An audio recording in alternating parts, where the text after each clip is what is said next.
দীর্ঘ প্রতীক্ষা, অশ্রুসিক্ত স্মৃতি আর ন্যায় বিচারের অবিচল প্রত্যাশাকে সঙ্গী করে চট্টগ্রামের সীতাকুণ্ড ইকো পার্কে বহুল আলোচিত জান্নাতুল নাইমা ইরা অপহরণ, ধর্ষণ চেষ্টা ও হত্যা মামলার বিচার কার্যক্রম এখন শেষ অধ্যায়ে পৌঁছেছে। আদালতের অঙ্গনে একে একে উন্মোচিত হচ্ছে সেই বিভীষিকাময় ঘটনার সাক্ষ্য প্রমাণ। মামলার সিনিয়র আইনজীবী অ্যাডভোকেট রিক্তা বড়ুয়া জানান, 17 জন সাক্ষীর মধ্যে 11 জনের সাক্ষ্য গ্রহণ ইতিমধ্যে সম্পন্ন হয়েছে। বাকি সাক্ষীদের সাক্ষ্য দ্রুত শেষ হবে। সবকিছু ঠিক থাকলে আগামী সপ্তাহেই আদালত বহুল প্রতীক্ষিত রায় ঘোষণা করতে পারেন বলে তিনি আশাবাদ ব্যক্ত করেন।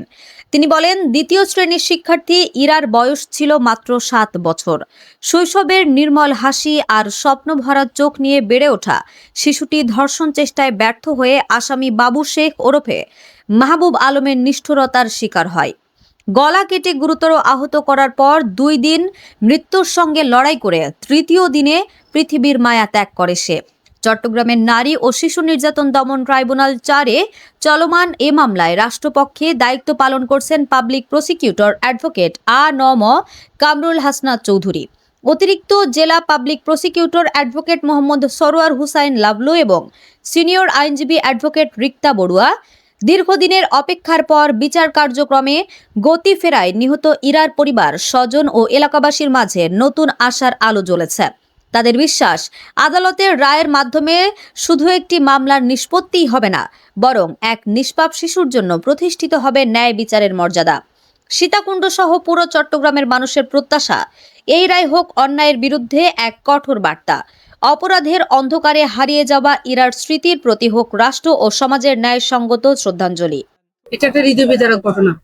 জান্নাতুল নাইমা ইরা, ওর বয়সটা হচ্ছে আপনার 7 বছর। সে ক্লাস 2-তে পড়ে। কুপার্কের ঝর্ণামুখী এলাকা। একটা গলা কাটা একটা মেয়ে জঙ্গল থেকে বের হচ্ছে। এটা কিন্তু বিভিন্ন চ্যানেলে দেখা গেছে, আপনারাও জানেন নিশ্চয়ই। চিটাং মেডিকেলে নিয়ে আসার পরে 2 দিন পরে মেয়েটা আসলে মারা যায়। এটা একটা ফাইটার। আমাদের বিজ্ঞ বিচারক মহোদয়া উনিও বলছেন, আসলে দেখেন খুব একটা হৃদয় বিদারক ঘটনা।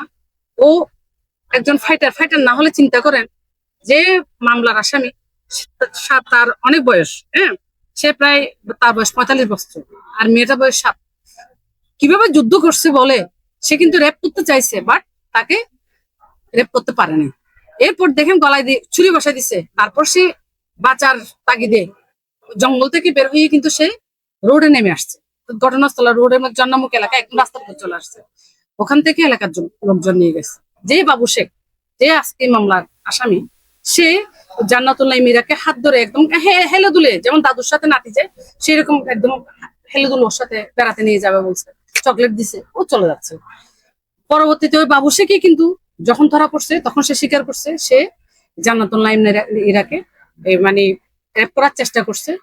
এই মেয়েটাকে কিন্তু রেপ করতে পারে নাই, কারণ সে বারবারই বলতেছে নাকি ওটা হচ্ছে আসামির থেকে শোনা। আসামি নিজেই 164 যারা জন্ম দিতে, সে স্বীকার করছে যে কি সে যখন বলছে তার বাবা মাকে বলে দিবে, তখন সে ভয় পেয়ে যায় এবং ছুরি দিয়ে ইরা গলা কেটে দিচ্ছে। সে নিজে স্বীকার করলো, আসামি নিজে স্বীকার করলো। সে ওকে চকলেট, এবং ওর দেখানো মতো কিন্তু চকলেটের কাগজটা উদ্ধার করা হয়েছে, পাজামাটা উদ্ধার করা হয়েছে ওই আসামি মানে দেখানো জায়গায়। তাহলে আসামি নিজে স্বীকার করলো ওকে ধর্ষণের চেষ্টা করছে এবং সে গলা ছুরি দিয়ে হত্যা করছে। এই মামলার টোটাল সাক্ষী হচ্ছে আপনার 17 জন। 17 জনের মধ্যে আপনার মামলার বাদী সহ জব্দ তালিকার সাক্ষী সহ 11 জন সাক্ষী আজকে শেষ হয়েছে। সাক্ষী দেওয়ার পরে টোটাল 17 জন সাক্ষী শেষ হওয়ার পরে আমাদের যুক্তিতর্ক হবে। যুক্তিতর্কের পরেই মামলা রায়। আশা করি আমাদের বিজ্ঞ যিনি নারী শিশু নির্যাতন দমন ট্রাইব্যুনালের জজে, উনি হচ্ছেন জান্নাতুল ফেরদৌস। উনি একজন মা, উনি অবশ্যই সঠিক রায় দেবেন, সর্বোচ্চ শাস্তি মৃত্যুদণ্ড দেবেন। এটা হচ্ছে যে কি জানেন, আসলে আমরা তো, এটা তো আমার প্রফেশন। আমাদের প্রফেশনের ক্ষেত্রে আসলে টাকা ছাড়া তো আসলে আমাদের কোনো মাসিক বেতন নাই, আমাদের কোনো ভাতা নাই, আমাদের অবশ্যই টাকা নিতে হয়। কিন্তু এটা হচ্ছে আমার মানবিকতা। এই মামলার জন্য আমি কার থেকে একটা টাকাও নিয়ে নেই, এবং ওকালতনামা দেওয়া থেকে শুরু করে আমার বাদী ওকালতনামা আমার ওকালতনামায় স্বাক্ষর করছে। এই মামলা বাদী পক্ষে আমি মামলা চালাচ্ছি, রাষ্ট্রপক্ষে পিপি সাহেব চালাচ্ছেন। তাহলে এই মামলায় আমি কারো থেকে 1 টাকাও নিচ্ছি না, এবং ওদেরকে সাক্ষী থেকে রেডি করা, ওদের সাথে থাকা, যা কিছু করতে হয় আমার দায়িত্ব। আমি বলবো যে একজন আইনজীবী হিসেবে মানবিক দিক দিয়ে আমি সম্পূর্ণরূপে একদম মৃত্যুদণ্ড হওয়া পর্যন্ত আমি ওদের সাথেই আছি।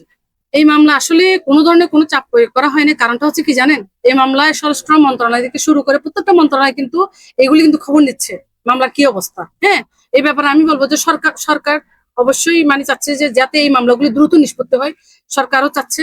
আর এই মামলায় সে ধরনের কোনো চাপ আছে আমি মনে করি না।